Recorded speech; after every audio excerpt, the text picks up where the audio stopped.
ನಮಸ್ಕಾರ ವೀಕ್ಷಕರೇ, welcome to my YouTube channel Kavitha's kitchen. ನಾನು ಇವತ್ತು ನಿಮಗೆ ರೆಸ್ಟೋರೆಂಟ್ ಸ್ಪೆಷಲ್ ಎಗ್ ಕರಿ ಮಾಡೋ ವಿಧಾನ ತೋರಿಸ್ತಾ ಇದ್ದೀನಿ. ತುಂಬಾ ಸಖತ್ತಾಗಿ ಟೇಸ್ಟಿಯಾಗಿ ಬಂದಿದೆ. ಒಮ್ಮೆ ಖಂಡಿತವಾಗ್ಲೂ ಮನೆಯಲ್ಲಿ ಇದನ್ನು ಟ್ರೈ ಮಾಡಿ ಕಮೆಂಟ್ ಬಾಕ್ಸ್ನಲ್ಲಿ ಹೇಗೆ ಬಂದಿದೆ ಅಂತ ನನಗೆ ತಿಳಿಸಿ.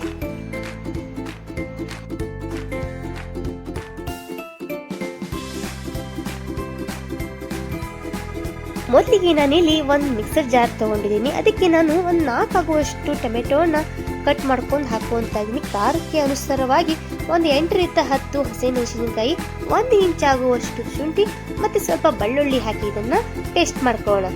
ನೋಡಿ, ನನ್ನ ಪೇಸ್ಟ್ ರೆಡಿ ಆಗಿದೆ. ನಂತರ ಒಂದು ಕಡಾಯಿಯಲ್ಲಿ ಒಂದು ಅರ್ಧ ಕಪ್ ಆಗುವಷ್ಟು ಎಣ್ಣೆ ಹಾಕೋಣ. ನಂತರ ಇದಕ್ಕೆ 1 ಟೀ ಸ್ಪೂನ್ ಆಗುವಷ್ಟು ಜೀರಿಗೆ, 1 ಟೀ ಸ್ಪೂನ್ ಸೋಂಪು, ನಂತರ ಒಂದು 3 ಸಣ್ಣದಾಗಿ ಹೆಚ್ಚಿಕೊಂಡಿರುವಂಥ ಉಳ್ಳಾಗಡ್ಡಿನ ಹಾಕೊಂಡು ಸಣ್ಣದಾಗಿ ಇದನ್ನು ಲೋ ಫ್ಲೇಮ್ ಮಾಡಿಕೊಂಡು ಈರುಳ್ಳಿಯನ್ನು ಚೆನ್ನಾಗಿ ಬೇಯಿಸ್ಕೊಳ್ಳೋಣ. ಇವಾಗ ಇದಕ್ಕೆ ನಾನು ರುಬ್ಬಿಕೊಂಡಂಥ ಪೇಸ್ಟನ್ನು ಹಾಕಿ ಇದನ್ನು ಇನ್ನೊಂದು 10ರಿಂದ 15 ನಿಮಿಷ ಆಗುವವರೆಗೂ ಇದನ್ನು ಚೆನ್ನಾಗಿ ಡೀಪ್ ಫ್ರೈ ಮಾಡ್ಕೊತಾ ಇದ್ದೀನಿ. ನಾನು ಇದನ್ನು ಫಸ್ಟ್ ಟೈಮ್ ಮನೆಯಲ್ಲಿ ಟ್ರೈ ಮಾಡಿದ್ದೆ. ಅದು ಎಷ್ಟು ಸಖತ್ತಾಗಿ ಬಂದಿದೆ, ತುಂಬಾ ಚೆನ್ನಾಗಿ ಬಂದಿದೆ. ಒಮ್ಮೆ ಖಂಡಿತವಾಗ್ಲೂ ಇದನ್ನು ನೀವು ಮನೆಯಲ್ಲಿ ಟ್ರೈ ಮಾಡಿ. ಇಲ್ಲಿ ಟೊಮೆಟೊ, ಈರುಳ್ಳಿ ಎಲ್ಲ ಚೆನ್ನಾಗಿ ಬೆಂದಿದೆ. ನಂತರ ಇದಕ್ಕೆ ನಾನು 1-2 ಟೇಬಲ್ ಸ್ಪೂನ್ ಆಗುವಷ್ಟು ಖಾರದ ಪುಡಿ, 1 ಟೇಬಲ್ ಸ್ಪೂನ್ ಆಗುವಷ್ಟು ಗರಂ ಮಸಾಲ, ಒಂದು ಅರ್ಧ ಟೀ ಸ್ಪೂನ್ ಆಗುವಷ್ಟು ಅರಿಶಿನ, 1 ಟೇಬಲ್ ಸ್ಪೂನ್ ಆಗುವಷ್ಟು ಕಸ್ತೂರಿ ಮೆಂತಿ, ನಂತರ ಕೊರಿಯಂಡರ್ ಪೌಡರನ್ನು ಹಾಕಿ ಇದನ್ನು ಚೆನ್ನಾಗಿ ಮಿಕ್ಸ್ ಮಾಡ್ಕೊತಾ ಇದ್ದೀನಿ. ಇದಕ್ಕೆ ನಾನು ಕೊನೆಯಲ್ಲಿ ಒಂದು ಅರ್ಧ ಕಪ್ ಆಗುವಷ್ಟು ಮೊಸರನ್ನು ಹಾಕೊತಾ ಇದ್ದೀನಿ. ನೀವು ಬೇಡ ಅಂದರೆ ಸ್ಕಿಪ್ ಮಾಡ್ಕೊಳ್ಳಿ. ಆದರೆ ಇಲ್ಲಿ ನಾವು ಮೊಸರು ಹಾಕೋದ್ರಿಂದ ನಮಗೆ ಸ್ವಲ್ಪ ರೆಸ್ಟೋರೆಂಟ್ ಸ್ಪೆಷಲ್ ಆಗಿ ಟೇಸ್ಟ್ ಸಿಗುತ್ತೆ. ಹಾಗಾಗಿ ಇಲ್ಲಿ ಮೊಸರು ಹಾಕುವ ಅವಶ್ಯಕತೆ ಇರುತ್ತೆ. ನೋಡಿ, ನಮ್ಮ ಗ್ರೇವಿ ಎಷ್ಟು ಸಖತ್ತಾಗಿ ಕಾಣ್ತಾ ಇದೆ ಅಂತ. ನಂತರ ಇದಕ್ಕೆ ನಾನು ಒಂದು ಸ್ವಲ್ಪ ಕೊತ್ತಂಬರಿ ಸೊಪ್ಪು, ನಂತರ ಒಂದು ಸ್ವಲ್ಪ ಪುದೀನ ಸೊಪ್ಪು ಹಾಕಿ ಇದನ್ನು ಇನ್ನೊಮ್ಮೆ ಚೆನ್ನಾಗಿ ಮಿಕ್ಸ್ ಮಾಡ್ಕೊತಾ ಇದ್ದೀನಿ.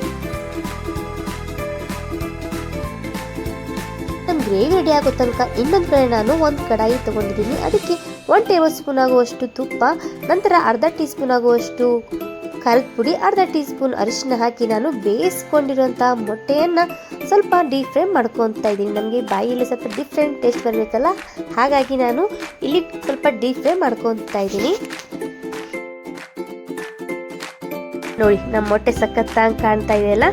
ಇವಾಗ ನಾನು ಇಲ್ಲಿ ಮೊಟ್ಟೆಯನ್ನು ಗ್ರೇವಿಯಲ್ಲಿ ಹಾಕೊತಾ ಇದ್ದೀನಿ. ಇದನ್ನು ಇನ್ನೊಮ್ಮೆ ನಾವು 10ರಿಂದ 15 ನಿಮಿಷ ಗ್ಯಾಸ್ ಲೋ ಫ್ಲೇಮ್ ಮಾಡಿಕೊಂಡು ಸ್ಟೀಮ್ ಮಾಡಿಕೊಂಡ್ರೆ ಇಲ್ಲಿ ನಮ್ಮ restaurant special egg gravy ready to serve.